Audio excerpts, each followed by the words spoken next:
Welcome to the Free Library of Philadelphia. I'm Andy Cajetan, Director of Author Events, and I am excited to introduce our guests. One of Nigeria's most celebrated writers, Ben Okri is the author of many post-colonial novels, books of poetry, short story collections, and essays.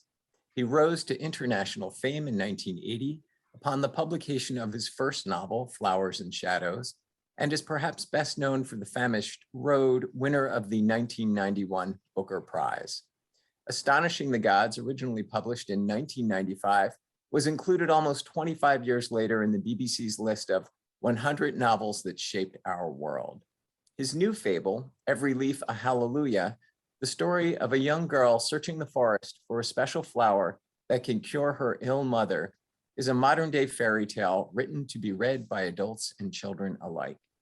Today, Ben Okri will be in conversation with Cajetan Iheka, Associate Professor of English at Yale University, Deputy Editor of African Studies Review, and most recently, author of African Ecomedia, Network Forms, Planetary Politics. It's great to have you with us today. Ben, Cajetan, the screen is yours. Yeah. Thank you so much, Andy, for that amazing introduction. And thank you, Ben, for agreeing to do this. It's a pleasure to meet you here. So I thought we could begin, by talking about enchantment more broadly in your work. As I was preparing for this over the weekend, I dug up a paper that I'd written in graduate school on the Famished Road, and I talked about the way that you rescued enchantment, redeemed it in the age of secularity.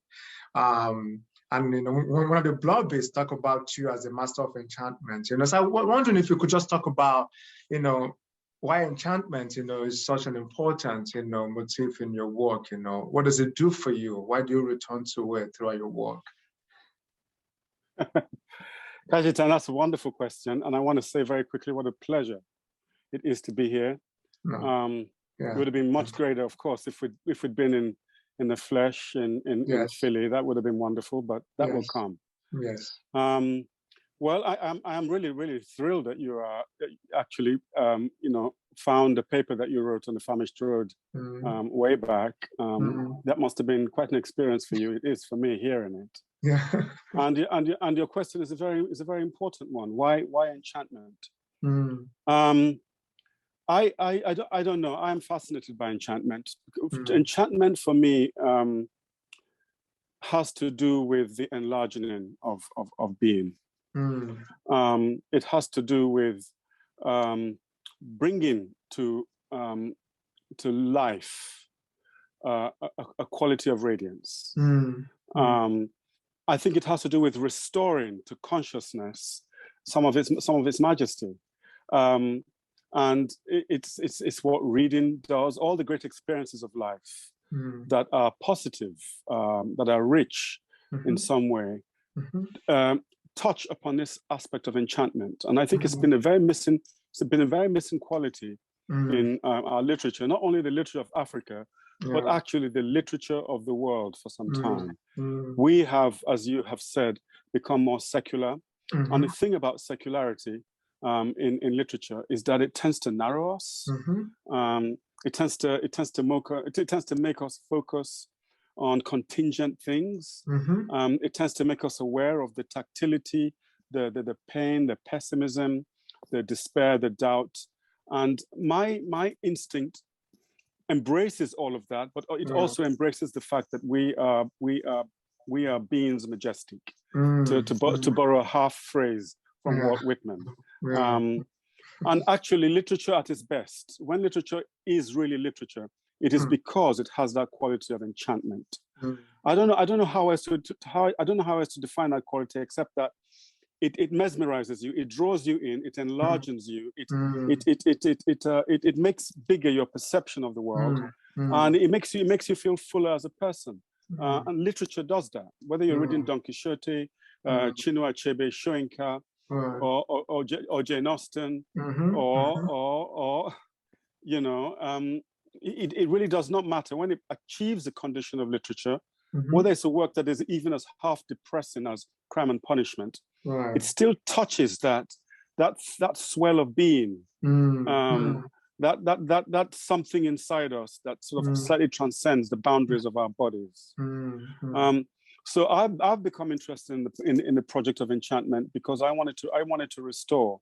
It's one of the things I want to do in my writing, which is to restore to us human beings something of the majesty of being in an age of what can we call the humiliation of the flesh. Thank you so much for that. I'm really struck by the way you return to the idea of enlarging, making bigger, making fuller, because I think that's something that strikes me about your work, the earlier work and the recent works I've read, for this conversation, and leads me to my next question, because why the extraordinary? That is extraordinary, is a major figure of your work, but it's just still striking to me that you make space, for what you're calling here for the human. So can you speak a little bit about the place of the human and the human responsibility? And I'm thinking, for example, this amazing lines that you wrote in Astonishing the Gods, when you talked about our highest creative act, our highest playfulness, our self-overcoming, our purest art, our ascending songs, the way that they, occasionally can astonish the gods, so like the human remains the center of your work. And can you speak to that and the question of human responsibility, whether it's Azaro, whether it's Mangoshi, that's something I see running there, and I thought you could speak a little bit about that. Yeah, it's a wonderful question. How to tackle this large question that you ask, the human in my work. You look at our history, and I'm talking about African. I'm talking about African history. Yeah. And I'm talking about the literature that deals with that history in a way. A great portion of our history, our contemporary history, has to do with this sense that we all come out of rich traditions, rich and great traditions and civilizations. Yes. We got subjected to the indignity of colonialism, and before that to the profound and unspeakable injustice of the slave trade. Yeah. We were diminished as a people because we lost a great quantity of our people, to the diaspora, to the rest of the world. Right. People never talk wounded by the slave trade, and partially diminished by colonialism. So we come out of all of this, and our literature, the first thing our literature attempts to do is to recover a lost identity, our deeper selves, our old traditions, and to remind us, as Achebe kept saying, of not only who we were, but when the rain began to fall on us. Now, alongside this is a kind of a pessimism about the failure of post-colonial governments and what's happened in Africa afterwards. So our literature tended towards despair and disillusionment and anger. Right. Yeah. Now, when I came upon the scene, this is what I felt. I felt this rich combination of despair, a sense of our ancient past, sadness about our broken present, and some possibility of hope about where we're going to go in the future. And for me, when I began to look at our lives, one crucial thing was missing, which is exactly what you call the place of the human, which is us. What is the human? What is the human? What is the human as the African spirit defines it? The African spirit defines us as multidimensional beings. I grew up in a tradition where you talk about the presence of your ancestors, of spirits, the dead and the unborn, and they all are present. There's a sense in which being able to think about ancestors and think about the unborn and think about the dead as still being present, as it were, breaks through the limited boundaries of the perception of what it is to be human. It really does. If you really look at the depth and the meaning of African traditions and our myths, what it does is it frees us from many of the limitations that we actually bring to our history. That's what I'm exploring. So when you talk about the place of the human for me is deeply linked with the responsibility not only for ourselves, but for the capacity to change our societies, to change our lives and to change our societies. I really believe that the human is one already impregnated with the power of voice and the power of spirit. You know, we can be broken, we can be humiliated, but there is something in us that is unbreakable, and that transcends history. And that is already there in the multi-dimensional way in which our ancestors perceived their reality. The minute we tap into that, I think perception of history changes, and the characters that we create can then become agents of transformation. Those are the characters I'm fascinated by. Azaro, the spirit child, who has already transcended death because he's come from beyond. You know, Mangoshi, who has to deal with death, the death of her mother, and in many ways the death of her community and the death of the forest. And she's 7 years old and she has no choice. You know, these characters, or Azaro's father in the Famished Road, who is in touch with the mythic dimensions of African selfhood. All of these characters already are self-empowered by a recognition of the almost forgotten greatness that they come out of. So when you ask me, what is the place of the human? I say the place of the human is profound responsibility for the transformation of our world, regardless of how impossible it appears to be at the time. Without it, we are tragic beings, and I don't believe that we're tragic beings. Wow. Thank you so much for that. You know, so much to unpack, you know, but, you know, the idea of change is really interesting. Our ability to make a difference in our work, in our work and in our world. And that brings me to, you know, Every Leaf Hallelujah, which I really, you know, enjoyed reading. And I want us to talk a little bit about that text. You know, when I got a copy, I gave it to my 7-year-old son to read first, you know, before I even did. And in doing that, he found the video of your letter to the earth that you did with your daughter, you know, Mirabella's reading, you know, which, you know, we watched together. So I thought, you know, that was amazing. You know, for those in the audience, I want to encourage you to find that video on YouTube. It's called Letter to the Earth, you know, and this is Ben reading, you know, with his wife and daughter, you know, as part of the performance. You know, I really encourage you to check it out. But, you know, my 7-year-old son wanted me to ask you, you know, why you wrote Every Leaf Hallelujah, you know, and it ties to my question too about, you know, the turn to the very young, to the young, you know, in this. Yes. Absolutely. What's your son's name? Kamsi. Ah, Kamsi. Yes. Well, please tell him that I wrote Every Leaf Hallelujah for everybody between the age of 5 and 105. And I wrote it because when I was growing up, we had wonderful forests. Yes. In parts of Nigeria where I lived, in Lagos and in the villages. Wonderful forests. And as I was growing up, I watched and saw as these forests disappeared. Yeah. They cut them down, they decimated them, and in their places were sometimes ghettos and sometimes dry places. These magnificent forests, out of which the great myths and the stories and the richness and the healing and the herbs and the mysteries of Africa come from, were gone. And I wanted to write a story to begin the reversal of that dangerous process by which we drain our world of its mystery and of its beauty and of its trees. I have a great feeling for trees and forests. For me, the forests are the home of the imagination. Yes. Forests are the home of in many ways, our terrestrial sustenance. Right. You know, our trees are as varied as our stories. Our trees are the homes of stories. They're the places where the ancestors are at home.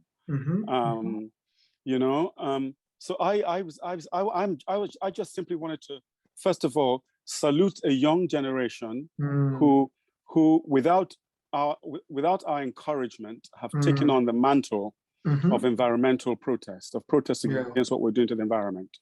I wanted to, first of all, salute that generation, you know, the very young people who don't have the cynicism of being older and thinking that somehow the thing will correct itself. You know, the problems of the climate will somehow sort themselves out without us changing how we live. Yes. And then I also just wanted to tell a story of courage, because I think what the young have to teach us is clarity of sight. We've lost the older ones have lost clarity. We look at the world and we say, well, I can't see I can't see this climate problem that anyone is talking about. The young ones look at the world and they can see the plastic that we're putting in the oceans. They can see the plastic we're putting in the rivers. They can see the way in which fossil fuel is clogging the air and creating innumerable diseases for human beings. They can see what the problem is, but the older ones can't.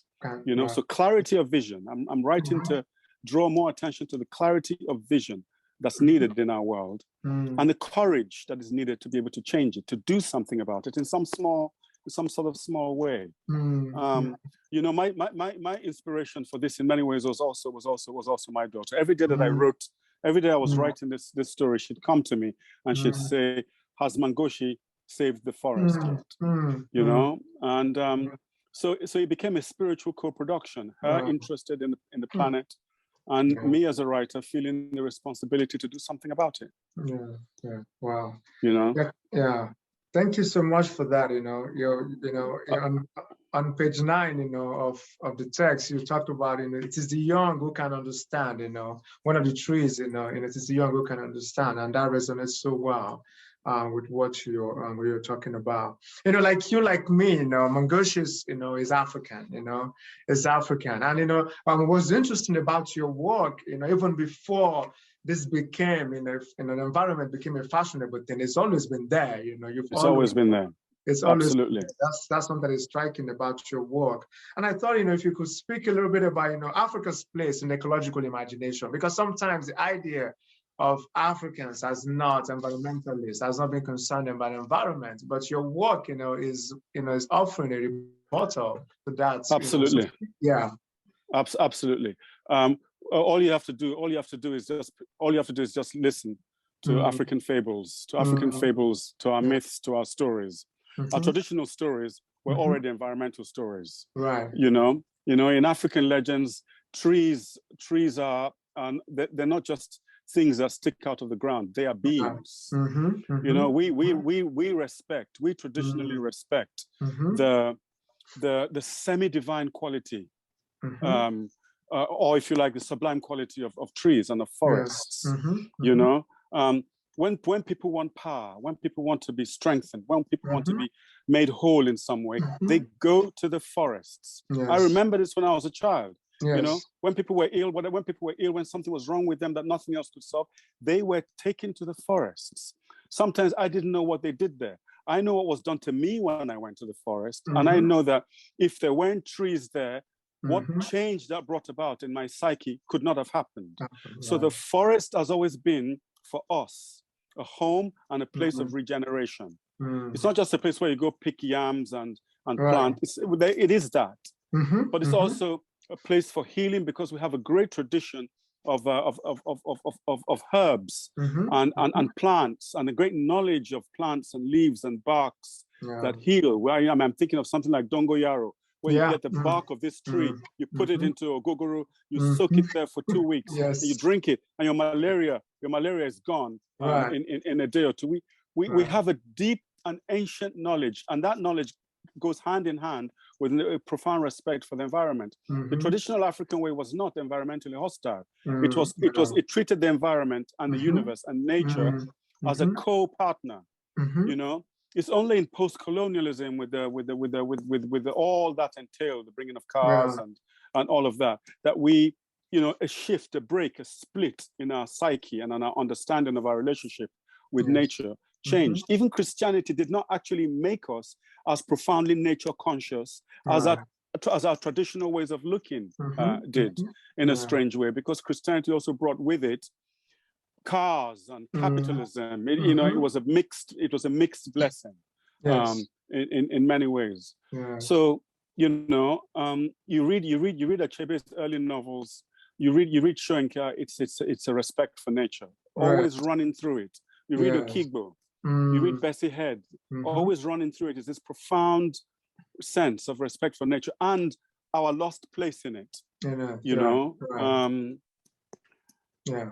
Yeah. Yes. Yes. Yeah. Thank you. You know, I think one of the things that's striking us is your citation of practice. Of your fellow distinguished African writers. And I was, can you speak a little bit about, we've talked about African culture more broadly. Can you talk about, a kind of literary culture, a kind of literary tradition that's shaped your thinking and your writing and your work? Whether African or not. Wow. Can you speak to that a little bit? Oh yeah, well, that's very wide. That's a very big question, Cajetan. That's a really huge, huge question, because I mean, if the first things that the first literary influences I had were the stories that my mother told me, and the gnomic utterances of my father.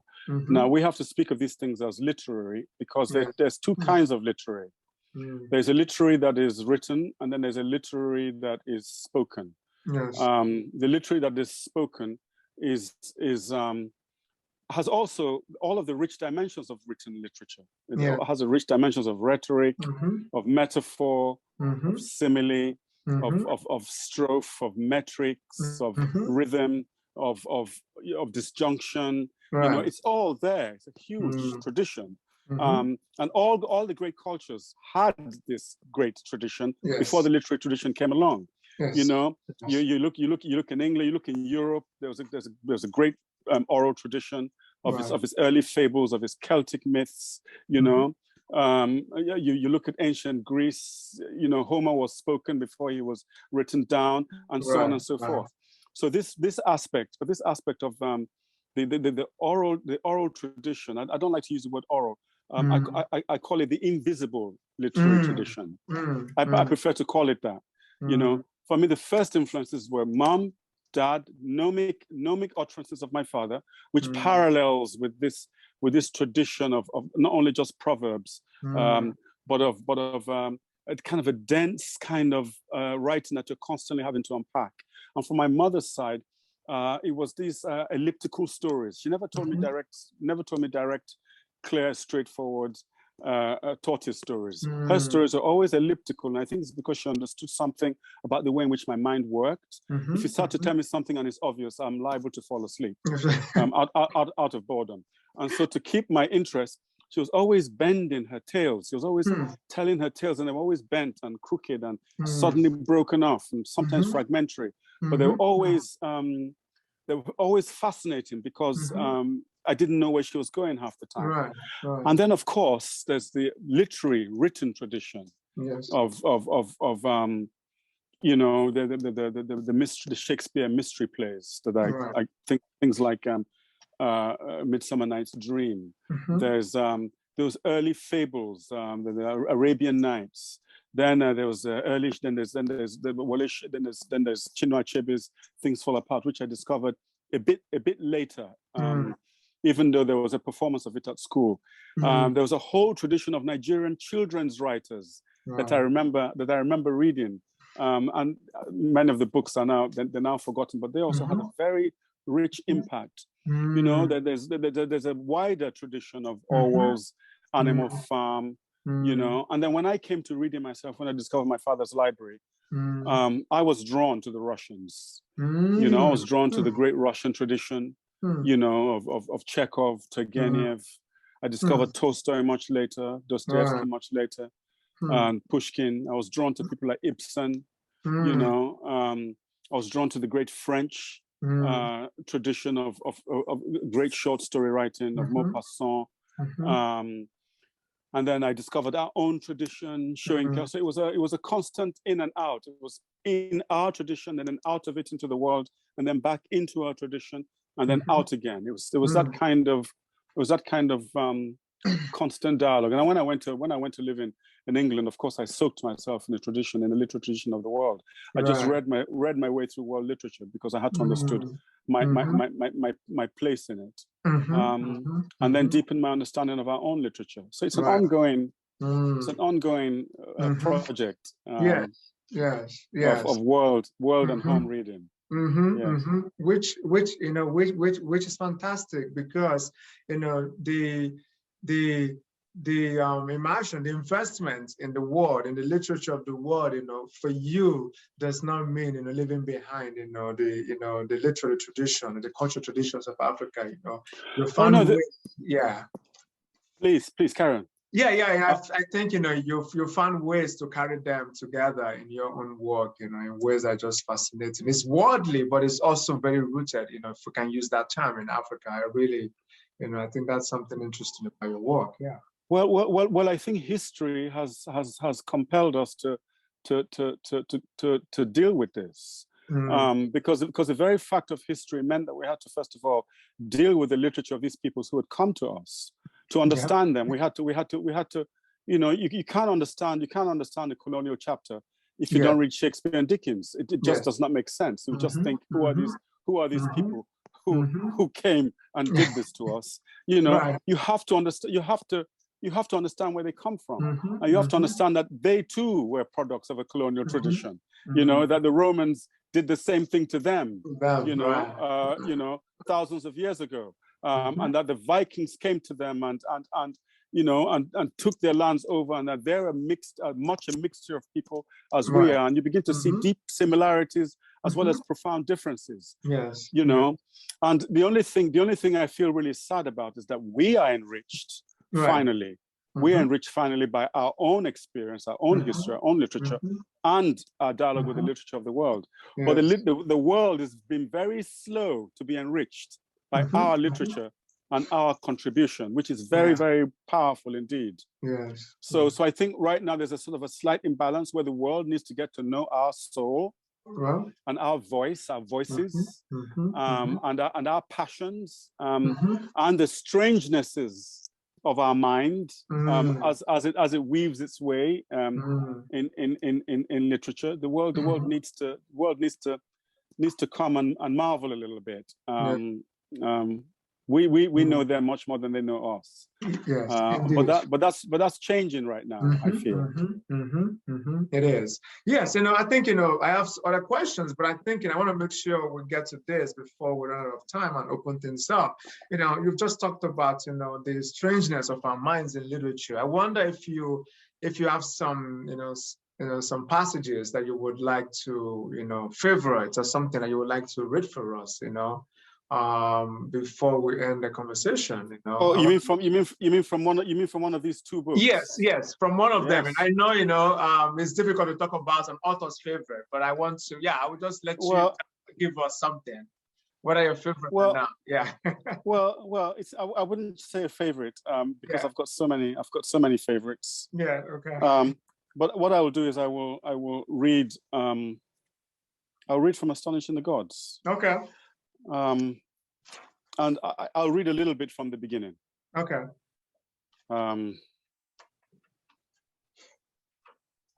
Because this is a book that people have not really understood very well because they've read it in the wrong way. But then those who have read it right have fallen in love with it. And here we go. 1. It is better to be invisible. His life was better when he was invisible, but he didn't know it at the time. He was born invisible. His mother was invisible too, and that was why she could see him. His people lived contented lives, working on the farms, under the familiar sunlight. Their lives stretched back into the invisible centuries, and all that had come down from those differently colored ages were legends and rich traditions, unwritten and therefore remembered. They were remembered because they were lived. He grew up without contradiction in the sunlight of the unwritten ages. And as a boy, he dreamt of becoming a shepherd. He was sent to school where he learned strange notions, odd alphabets, and where he discovered that time can be written down in words. It was in books that he first learned of his invisibility. He searched for himself and his people in all the history books of the world and discovered to his youthful astonishment that he didn't exist. This troubled him so much that he resolved, as soon as he was old enough, to leave his land and find the people who did exist, to see what they looked like. And then I'd like to read another passage, short passage from Every Leaf for Hallelujah. Please. This is Mangoshi's encounter with a great tree.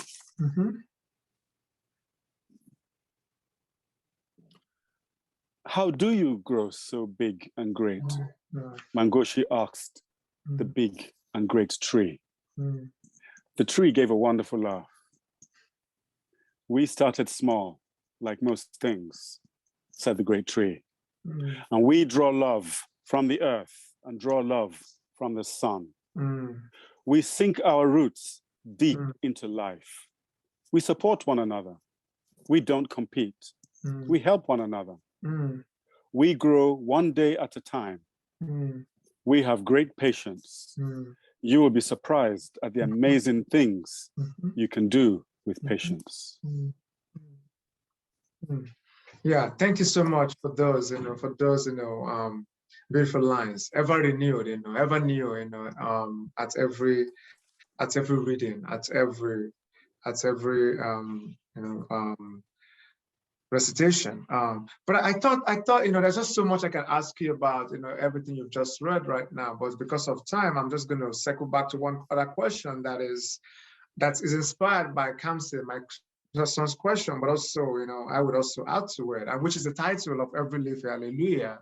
It said, this is a different title from the books that I've been reading, So we wanted to know why you chose the title. And for me, as all who is familiar with your work, there's a kind of plurality of gods and the divine in your work. So Hallelujah is a little specific in some way, and I thought, I could let you talk a little bit about that title.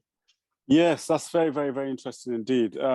Well, the title comes at the end of the book. It's, you practically make this journey. You're reading this book of the adventures of the brave Mangoshi. You're reading this book and you are journeying with her through her courage, through her despair, through her fighting spirit, her overcoming, and then to her actually helping to save her mother and save the forest. But throughout this book, Mangoshi she has one secret question. And the secret question is, what is the magic of trees? Right. What is it about you trees that makes you so special? She's been puzzling about it. And after spending a lot of time with trees, and she made a big friend in the baobab tree, and towards the end, she suddenly cracks it. She suddenly gets what the secret of trees and their beauty. Yes. She cracks it. And that line is where she cracks it. Yes. Every leaf is a celebration. Every leaf is a hosanna, is an act of praise. Yes. I chose the word hallelujah. Yes, of course, because of its Old Testament quality, but also because it's highly resonant in our age at the moment. It's there's a very famous song called Hallelujah. There are many kinds of very famous. So it's been removed a little bit from its excessively religious context and has taken on something larger. And anyway, it's a beautiful sounding word. It's a lovely word. It's a lovely roll to it. Hallelujah. There's the hard word there, the J word is softened. It's like rolling hills. Yes. And I wanted that sense of ascending celebration in every leaf. Okay. Yes. Yeah. Thank you so much for that. And part of what is coming up again and again is really the power of storytelling in your work. In an earlier response, you talked about your immersion in Russian literature, and I'm thinking, wow, Russian storytelling is a different, offers us very different. A different vision of the world, Russian storytelling is very different from ours. Very different. Yes, different and all. It's larger. It's darker. It has this largeness and darkness. It has its transcendence, but it's a transcendence contained within materiality. Yes. Whereas with African storytelling, Yes. transcendence is a part of every aspect of it. Yes. It's very, very strange. Mm-hmm. African storytelling is much more multidimensional than the Russian storytelling. Right. We have many more mansions, many more realms to draw upon. So it's interesting. Yes. Interesting. Yes. So on that note, then, can you speak generally about the place, especially in our world today, the place of storytelling and environmental degradation, in the other issues affecting our world today? What's the value of storytelling? I think storytelling is crucial, because storytelling, the stories come from the primal encounter that we human beings have with nature and with one another. Out of our encounter with history, to make sense of the world, to make sense of the sky, the vastness of the sky, the depthlessness of the sea, and the immensity of the earth. The fact that you can't control the coming and going of the sun. The tides are beyond your all of this is beyond your powers. To meet, to understand, to negotiate our place in all of this is where stories come from. So storytelling is the first act of negotiation with reality. It's the first act of negotiation. It's the first act of defining and understanding our humanity and our place in this vastness, in this bigness of it all. So stories anchor us to the universe and anchor us to nature. Stories domesticate the infinite, and in terms of environmental, in terms of our environmental universe, what stories does is stories realigns us to that which we are destroying. Stories bring us back to nature and make us aware of how much we have broken our transaction with it, broken our pact, our, because there's a pact between humanity and nature. There is a deal. There's a secret covenant, if you like. We respect nature. Nature looks after us. We mess up nature. Nature messes us. It's a covenant. We have a covenant. It's a profound existential covenant that goes back to the beginning of time, long before we turned up. The deal was set up in the universe before we turned up. So stories. That's why stories enlarge us. That's why stories magnify us, because they restore us to nature. They restore us to our grandeur. They remind us of how small we are, and yet how great we are at the same time. Without stories, we would surely perish. We would die faster than faster than hunger itself, because stories nourish our souls. Yes. Wow. Thank you. I'm just going to ask you one last quick question before and then open this up to the audience. And that's returning to every leaf, hallelujah. Speaking of the storytelling, speaking of the work, part of what makes it compelling, really, and beautiful, just the illustrations, which Andy and I were talking about, right? Oh, yes. This is Diana Ejaita. Yes. If you can talk about that collaboration. Any page you turn to, there's something wonderful. And I'm opening it at random here. Yes. And it's just stunning. If you can speak a little bit about that collaboration with Diana for that. Yes. No, I love collaborating with art and artists. I think words and images done right, they not only reinforce one another, they strengthen the power of what we experience. Because in a way, art is a storytelling through a different medium. It's all stories, really. It's all stories. And I wrote the story, and we researched, and we found Diana. She does a lot of work for the New Yorker. She's half Nigerian, half Italian, and we just sent her the story. We gave her complete freedom, and she was in Ouagadougou at the time. And she'd go off, she'd read the story, and then she'd go off into the forests, and then she'd come back, and she'd be full full of the forests of Africa, some of them being disappearing, some of them fresh, some of them a bit dry. And she came back to Italy, and then she just started to pour out these wonderful images. And the thing for me, the most important thing for me was just allowing her, the complete freedom of her spirit and her response. And her generosity just came through. So we're really, really, really honored and moved by it. People have been raving about the combination. Excellent combination. I joined them too. Excellent combination. Thank you for answering my questions. With the rest, we have about 17 more minutes, so I thought we could take some questions, if you don't mind, from the audience. Yes, be a pleasure. Okay. So I see. So one question from Karen Wilson. Was the writing of this book influenced by the work of Wangari Maathai or the new research by Susan Simhard and her book, Finding the Mother Tree? Thank you for your work.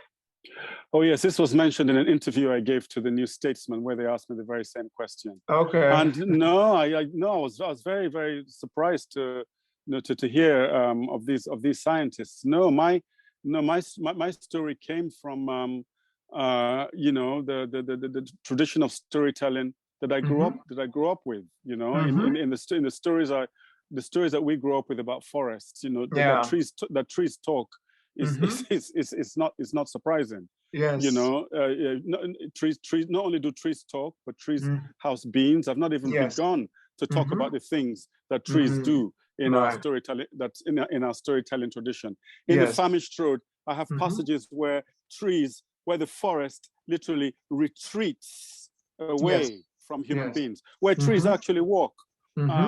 So this is just part of the fluid nature of the storytelling mind, and where it happens to meet the discoveries of science.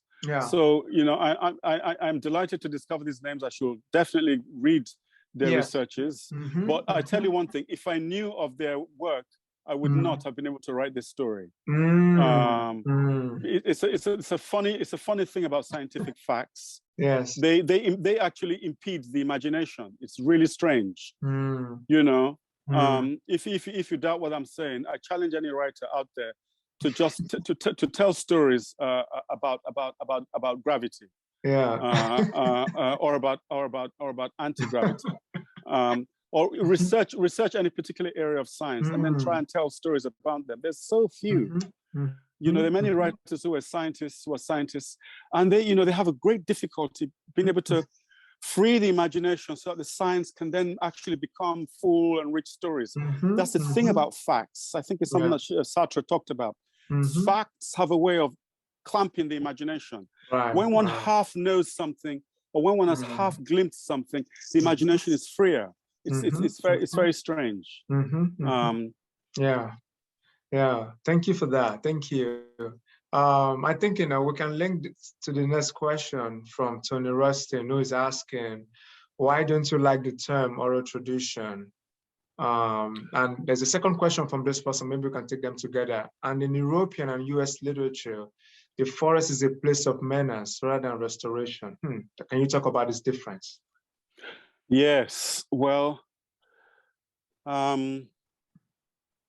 that's a very fascinating observation. I like the observation very much. Well, in the African tradition, the forest can be a place of menace. Many frightening things happen in forests. Many terrible things in history have happened in forests, and many of our stories also have sinister things that forests do. But the overwhelming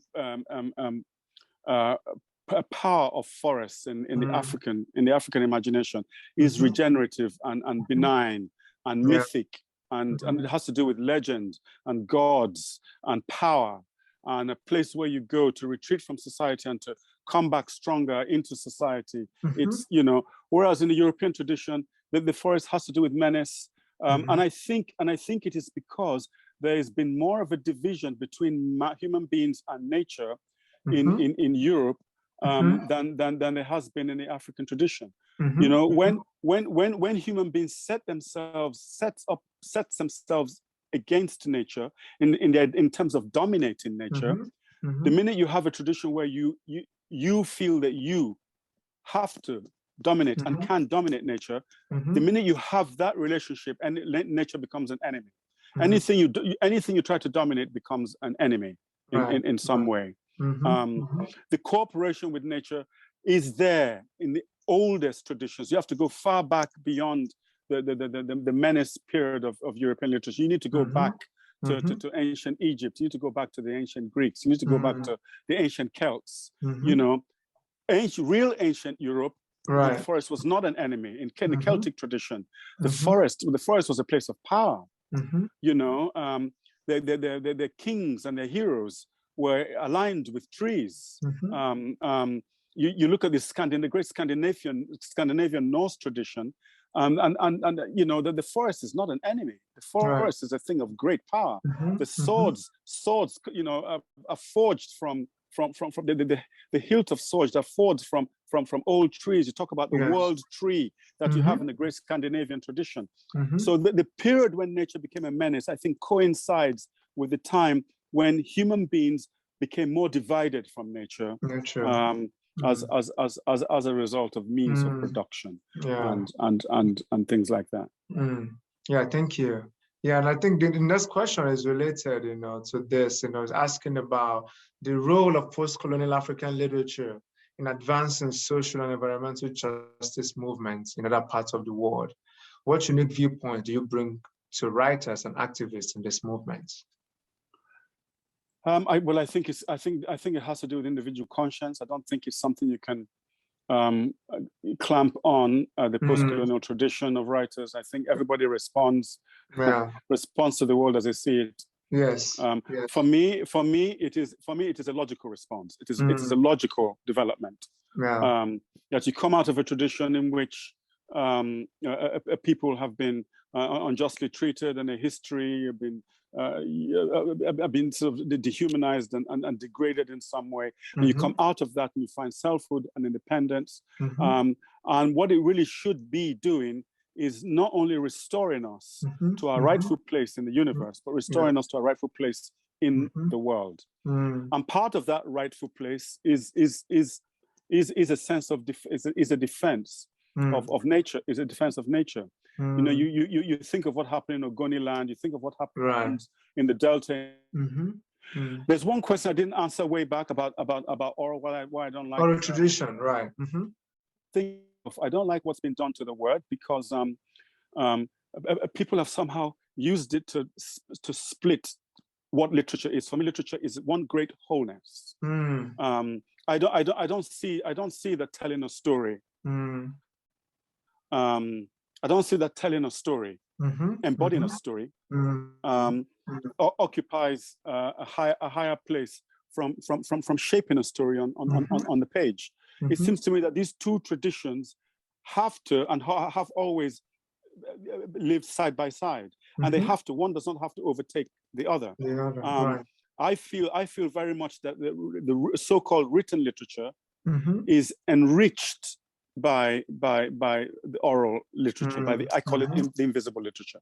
I think it's just much better to call it invisible literature, because for me, when it's invisible literature, it's actually much more powerful and more pervasive. And the written literature is much more limited. You have to get the book, you have to have it in front of you, or have some kind of device to experience it. Whereas with the invisible literature, it happens in interactions between people, between mothers and their children, between fathers and sons, between relations. It's a constant, ever living a dialogue between human beings. It's much more profound, and needs to itself be studied and appreciated. Thank you so much for that. There is another question, you know, which comes to another form of split between English and indigenous languages, I think. It's a question from Emeka Wadiora, who is a professor at Temple in Philadelphia, was born in Minna and high school there 8 years before you, he says. Wow. So it says, please address the issue of writing in English and the argument with Ngugi on decolonization and writing in English. Yeah, well, there's nothing to address. It's just a fact as we find it. I completely I'm in complete sympathy with Ngugi's position. But at the same time, I have to deal with my historical reality. I have to deal with life with my life as I found it. And you know, this is how I found it. This is a language that I've found, that I've shaped. You know, it's what Achebe says. It's not English. It's something we have shaped in order to deal with the richness of our experience. And I think this shaping is not a thing that exists separately from everything else. It's something that is already fed by all the rivers of our languages. It is a new language. And when people ask me, what is it that is special about African literature, I always say to them that one of the most special things about African literature is that it is fed by many invisible rivers. It is fed by all this, by innumerable moods, ways of seeing the world, metaphors, languages, thoughts, philosophies. All of it there is informing this substratum, this subsoil of the stories we tell and the language we use and the way in which we link things. It is already infinitely richer than the language that was brought to us, infinitely richer with what we're doing than the language that came with Jane Austen or with Dickens. You take a simple sentence of Achebe, and you're dealing with the English language on the surface of it, but underneath it, you're dealing also with the profundity, the richness, and the pervasive presence of Igbo thought. That is a different language. We need to call it something else. You know, that's not English anymore. That is almost like a super sort of language. It really is. It's a language inflected with all of these. And if you come from somewhere like Nigeria, where if you grow up in Lagos, you automatically have the language that you grow up in, whether that's Urobo or Agbo or Igbo or whatever it is. But you also have Yoruba, you also have the language of the houses of the people that you interact with. You have all of these languages and thoughts, philosophies, proverbs, myths. It's a rich, you know, I think there's a place for the coexistence, like a forest of all of these things. You don't want a forest with only one kind of tree. You know, so there's coexistence, and I believe that African literature has enriched the world precisely because of all of this, all of these dimensions, combinations, richnesses, and convergences. You know, so Ngugi is right, but there's also another rightness, which is the richness of what we're doing. You know, and at the same time, you have to understand that when we tell stories, we're plunging ourselves back into our ancient soul. You know, I'm not plunging myself into the soul of Jane Austen. That's not what I'm doing. I'm plunging myself back into our ancient soul and bringing up new loads, new gemstones of stories. Yes. Thank you for that. Thank you. There's a final question here, which is from LK. Will you please talk about your readers? Who are you trying to reach? And as your imagined reader changed over the course of your career? Yeah, I think readers, yes. Well, when I began writing in Nigeria. You know, as a teenager, I began writing very, very early. And my idea of my readers then were, you know, the people were fellow Nigerians, people who read in Nigeria. But the curious thing is, the more I read of our literature and read of the literature of the world, my sense of an audience of readers became sort of slightly wider. And when I came to England to study, there were, you know, my sense of readers didn't change, it just simply got wider. And as I've gotten older, it's gotten both wider and deeper. So who are my readers? I really don't know. I think of my readers as human beings, people who stumble wherever it is, whether it's in Nsukka or in Liverpool, whether it's in Nnewi or in Colombia, people who just stumble into a shop or into a library or whatever it is and come upon this strange looking book and say, wow, every leaf, hallelujah, I wonder what this is. And you know, open it and a human being meets a human being on the page.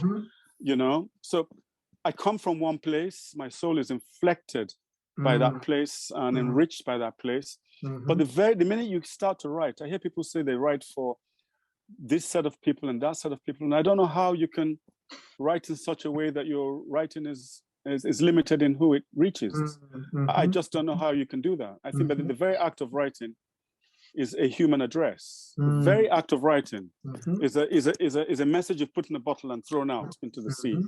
You don't know who is going to read you. Right. You just don't know who. You might think you know who is going to read you, but you don't. So for me, my reader has got compacted or enlarged, if you want, or distilled into an essence of a living, breathing, struggling, suffering, trying every day to overcome, picking themselves up in the morning, going to sleep at night with hope, raising their children with difficulty and courage, smiling, struggling, refusing to be beaten down, ever growing, coming to the end of life and dying gracefully or angrily, human being. That's my reader, someone who's just walking this path of life. Yes. Finally. Yes. Yeah. Thank you. I think because that's what we share, isn't it? That's what we share. Yes, it is. Yeah, I think, and that's a really profound place to really live the conversation today. This is all we have the time for. I want to join Andy, in thanking you for your generosity, for really giving, sharing with us today, but also for, the gift of your art that you've given the world, over decades. It's been a pleasure to be an admirer of your work and also to be in conversation with you today. I hope it's been wonderful. It's been wonderful being in conversation with you. Yes, thank you so much. And give a safe COVID hug from me to your son. Okay, I'll do that. Yeah. And my hello and greetings to your daughter as well. Yes. Thank you. Yes, and for everybody in the audience, thank you so much for attending. Bless you all. Thank you all for attending. Yeah, thank you. Yeah, Take care. Yeah, bye-bye.